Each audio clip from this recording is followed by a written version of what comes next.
Good morning students.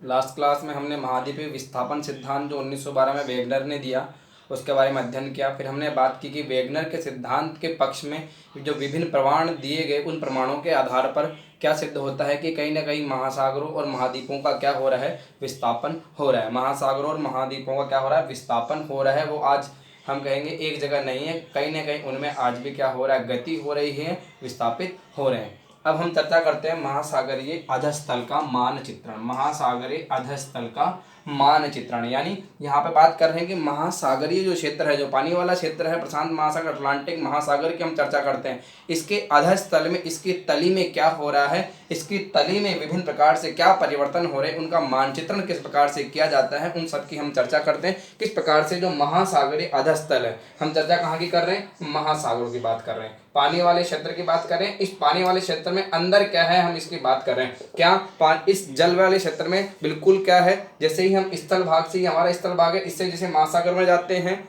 जैसे स्थल भाग से हम कहाँ जाते हैं, महासागर। जैसे कि हम यहाँ पे रहते हैं, स्थल भाग, ये स्थल भाग है। अब यहाँ से हम महासागरीय क्षेत्र में जाते हैं, तो क्या महासागरीय क्षेत्र में जाने के बाद महासागरीय क्षेत्र पूरी तरह से समतल है। जैसे हम गए वहाँ पे नीचे गए और पूरी तरह से समतल है। क्या महासागरीय क्षेत्र में गड्ढे पाए जाते हैं, महासागरीय क्षेत्र में किस प्रकार की आकृतियाँ पाई जाती हैं, इस प्रकार का जो मानचित्रण है वो कहाँ पे होता है, महासागरीय अधस्थल। महासागरीय अधस्थल के हम जब बात करते हैं, उसका जब मानचित्रण किया जाता है तो हमें पता लगता है, जब विभिन्न विद्वानों के द्वारा जब खोज की जाती है, इसका पता लगाया जाता है कि महासागरीय जो तली है, महासागरीय तली में विभिन्न प्रकार के गर्त पाए जाते हैं। गर्त का मतलब ये जो तली है, समतल गली, इसमें ये समतल तली है, इसमें विभिन्न प्रकार के गर्त भी पाए जाते हैं। और यहाँ पे क्या पाई जाती है, पर्वतों की श्रृंखला भी पाई जाती है। महासागरीय अधस्तली में क्या पाई जाती है, पर्वतों की श्रृंखला भी पाई जाती है। तो हम बात करते हैं यहाँ पे मैदानी क्षेत्र भी पाया जाता है, मैदानी क्षेत्र भी पाया जाता है, यहाँ पे ढाल वाला क्षेत्र भी पाया जाता है। अलग अलग प्रकार से हम बात करते हैं। महासागरीय अधस्थल में ढाल वाला क्षेत्र भी पाया जाता है, समतल मैदान भी पाया जाता है, पहाड़ी क्षेत्र भी पाया जाता है, गर्त भी पाए जाते हैं। विभिन्न प्रकार से महासागरीय अधस्थल में अलग अलग प्रकार की संरचनाएं पाई जाती है। ठीक है, एक बात और आती है कि महासागरीय और महाद्वीपों में नवीनतम पर्पटी क्या है। महाद्वीपीय पर्पटी को नया कहा जाए या महासागरीय पर्पटी को नया कहा जाए, तो इसमें हम बात करते हैं कि महासागरीय जो पर्पटी है, महासागरीय जो पर्पटी, हम भूपर्पटी की बात करते हैं ना, ऊपरी हिस्से की जो बात करते हैं, जो महासागरीय पर्पटी है वो महाद्वीपीय पर्पटी की अपेक्षा नई मानी जाती है। यानी कि महासागरीय जो शैलें होगी, महासागर में प्रकार की शैलें होगी, महाद्वीपीय शैलों की अपेक्षा नवीनतम है। अब हम बात करते हैं महासागरीय अधस्थल की बनावट की। देखो वैसे तो महासागर, जब हम जलमंडल पढ़ेंगे तो जलमंडल में विस्तार से हम चर्चा करेंगे महासागरीय अधस्थल की बनावट कैसी। यहाँ पे आपको ब्रीफ में समझाने का प्रयास किया गया है कि महासागरीय अधस्थल की बनावट कैसी है। ठीक है, तो गहराई व उच्चावच के आधार पर, वैसे तो हमें पता लग गया यहाँ पे अलग अलग प्रकार की बनावट है। अब यहाँ पे बताया जा रहा है कि गहराई व उच्चावच के आधार पर महासागरीय तल के प्रमुख भाग, गहराई व उच्चावच के आधार पर महासागरीय तल को प्रमुखतः तीन प्रकार से बांटकर अध्ययन किया गया है। किसकी चर्चा कर रहे हैं हम, महासागरीय अधस्थल की बात कर रहे हैं, इसके बनावट की बात कर रहे हैं। अब इसके बनावट को हमें पढ़ना है, तो बनावट को पढ़ने के लिए अब हमें तीन प्रकार इसके बताए गए हैं कि गहराई और उच्चावच के आधार पर इसे तीन प्रकार से बांटा गया है। ठीक है ना, गहराई व उच्चावच के आधार पर, गहराई व उच्चावच के आधार पर महासागरीय तली के तीन प्रमुख भाग हैं। सर्वप्रथम हम बात करते हैं महाद्वीपीय सीमा। देखो हम पढ़ेंगे जब जलमंडल में और ज्यादा विस्तार से पढ़ेंगे। यहाँ पे हम बात करते हैं महाद्वीपीय सीमा, महाद्वीपीय कॉन्टिनेंटल बाउंड्री की हम बात करते हैं, जिसमें महाद्वीपीय मग्न तट, जो महाद्वीप का भाग जल में डूबा हुआ है वो महाद्वीपीय ढाल, ठीक है, जो महासागर की तरफ जो ढाल वाला भाग है वो भी इसके अंदर शामिल होता है। महाद्वीपीय उभार, यहाँ पे जो उभार पाए जाते हैं वो भी इसमें शामिल होता है। और महासागर में पाए जाने वाली जो खाइयां हैं वो भी महाद्वीपीय सीमा का ही भाग होता है। इस प्रकार से हम चर्चा करते हैं। महासागर के अधस्थल की हम जब बात करते हैं तो यहाँ पे महाद्वीपीय सीमा की हम चर्चा करते हैं। ठीक है, फिर बात करते हैं वितलीय मैदान। वितलीय मैदान क्या है कि यहाँ पे महाद्वीपीय तटों व महासागरीय कटकों के मध्य, जैसे महाद्वीपीय तट ये है और महासागरीय कटक यहाँ पे जो पर्वत पठार पाए जाते हैं, इनके मध्य जो समतल मैदान पाया जाता है उसे हम क्या कहते हैं, उसे हम किस नाम से जान रहे हैं, यहाँ पे वितलीय मैदान के नाम से जानते हैं। तो वितलीय मैदान क्या होगा, विस्तृत मैदान जो महाद्वीपीय तटों और महासागरीय कटकों के मध्य पाया जाता है, इसे हम वितलीय मैदान कहते हैं। ठीक है, अब ये वितलीय मैदान क्या होता है, वितलीय मैदान महाद्वीपीय क्षेत्रों से बहाकर लाया गया जो अवसाद होता है, नदियां इत्यादि जो अवसाद बहाकर लाती हैं उसे क्या करती है, यहाँ पे जमा कर देती है, जिससे ये मैदानी क्षेत्र की रचना यहाँ पे महासागरीय तली में हो जाती है। फिर चर्चा करते हैं मध्य महासागरीय कटक। मध्य महासागरीय कटक की बात करते हैं कि पर्वतीय क्षेत्र में महासागरीय क्षेत्र में भी पर्वतों की श्रृंखला पाई जाती है, जिससे हम मध्य महासागरीय कटक कहते हैं।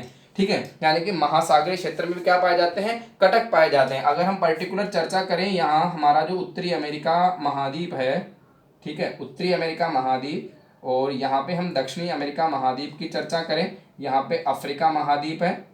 ठीक है, जैसा आपको पता है यहाँ पे क्या है, अफ्रीका महाद्वीप, और यहाँ पे यूरोपियन कॉन्टिनेंट, यूरोप महाद्वीप, और यहाँ पे अटलांटिक महासागर। अटलांटिक महासागर में यहाँ पे क्या पाई जाती है, मध्य महासागरीय कटक पाई जाती है। इसकी हम चर्चा कर रहे हैं। अटलांटिक महासागर में क्या पाई जाती है, मध्य महासागरीय कटक। कटक से मतलब यहाँ पे जो पर्वतों की छोटी छोटी श्रृंखला है उसकी हम बात करते हैं। लगभग 11 किलोमीटर लंबी ये पर्वत श्रृंखला यहाँ पे पाई जाती है। ठीक है, पूरे अटलांटिक महासागर में इस प्रकार से मध्य महासागरीय कटक है। यानी इससे हमें क्या पता लगता है कि महासागरीय तली में विभिन्न प्रकार के जो कटक हैं, ठीक है, वो भी पाए जाते हैं।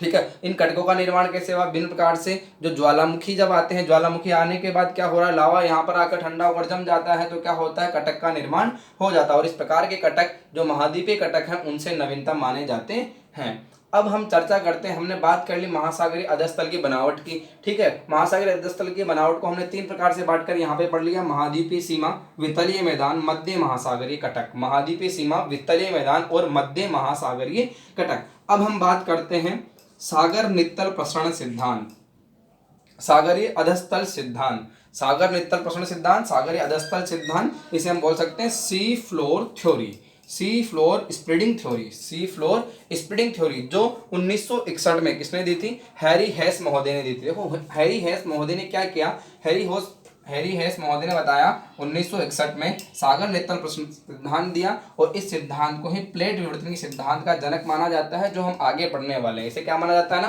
प्लेट विवर्तन सिद्धांत का जनक माना जाता है। किसे माना जाता है, जो सन 1961 में हैरी हेस ने दिया, सागर नित्तल प्रसरण सिद्धांत। अब देखो इनके सिद्धांत के अनुसार इन्होंने क्या बताया, इन्होंने बताया कि महाद्वीपीय उद्भेदन से हमने यहाँ पे लैंड मास की बात की। लैंड मास का मतलब यहाँ पे कोई भी स्थल भाग हमने माना, यहाँ पे भी कोई भी स्थल भाग हमने यहाँ पे माना। ठीक है, फिर इधर महासागरीय भाग हो सकता है, इधर महासागरीय भाग हो सकता है, और इधर की हम बात करते हैं, यहाँ पे मिड में क्या है ना, महासागरीय भाग है। ठीक है, हम पढ़ भी क्या है, सागर नित्तल प्रसरण, तो यहाँ पे हमने क्या मान लिया, पानी वाला भाग महासागरीय भाग मान लिया।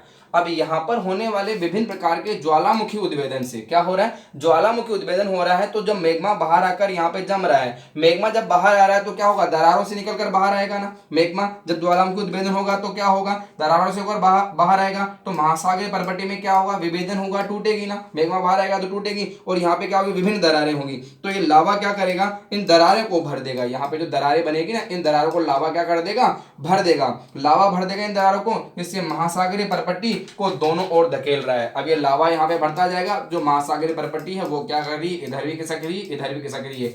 इससे क्या हो रहा है, ये महासागरीय परपटी जब खिसक रही है तो यहाँ पे क्या हो रहा है, नवीन परपटी का निर्माण हो रहा है। महासागरीय अधस्तली के पास में महासागरीय नवीन परपटी का निर्माण होता जा रहा है। ठीक है, इसे हम क्या कहते हैं, सागर नित्तल प्रसरण सिद्धांत, यानी सागर का जो नित्तल है वो क्या हो रहा है, फैल रहा है। सागर का जो नित्तल है उसकी जो चौड़ाई है वो बढ़ती जा रही है। चौड़ाई कैसे बढ़ रही है, जब लावा ऊपर आ रहा है, लावा आ रहा है तो यहाँ क्या हो रहा है, दरारों को भरता है, और क्या कर रहा है, हम कहेंगे कि दोनों और क्या कर रहा है, ये महासागरीय परपटी को धकेलता है। यहाँ से लावा आया, ठीक है, यहाँ पे मान लिया दरार है, दरार से लावा आया तो इसको क्या करेगा ना, ये जो परपटी है उसको क्या करेगा, इधर धकेलेगा तो यहाँ पे जगह बन जाएगी, इधर धकेलेगा तो यहाँ पे क्या बन जाएगी ना, जगह बन जाएगी। जगह बन जाए इसका मतलब क्या हो रहा है, इसका प्रसार हो रहा है। इसका मतलब क्या हो रहा है, सागर नित्तल का प्रसार हो रहा है। महासागरीय अधस्तल का क्या हो रहा है, विस्तार हो रहा है। और महासागरीय अधस्तल का विस्तार हो रहा है, यही क्या है, हैरी हेस द्वारा दिया गया सागर नित्तल प्रसरण सिद्धांत, जो 1961 में दिया। यही प्लेट विवर्तन सिद्धांत का जनक माना जाता है। इसी के आधार पर प्लेट विवर्तन सिद्धांत को हमें समझाया गया है। अब हम यहाँ पे लास्ट में चर्चा करते हैं कि महासागरीय परपटी अपेक्षाकृत नवीनतम है। इस प्रकार से क्या हो रहा है, महासागरीय परपटी में जब उद्भेदन हो रहा है, ज्वालामुखी उद्भेदन, तो नई यहाँ पे क्या बन रही है, अधस्तल बन रहा है, महासागरीय परपटी बन रही है। और इस प्रकार की परपटी को हम क्या कहते हैं, महासागरीय परपटी कहते हैं, जो महाद्वीपीय परपटी की अपेक्षा नवीनतम मानी जाती है। इस प्रकार आज हमने क्या पढ़ा है, महासागरीय जो अधस्तल की बनावट हमने पढ़ी है, और सागर नित्तल प्रसरण सिद्धांत पढ़ा है, जो 1961 में हैरी हेस ने दिया।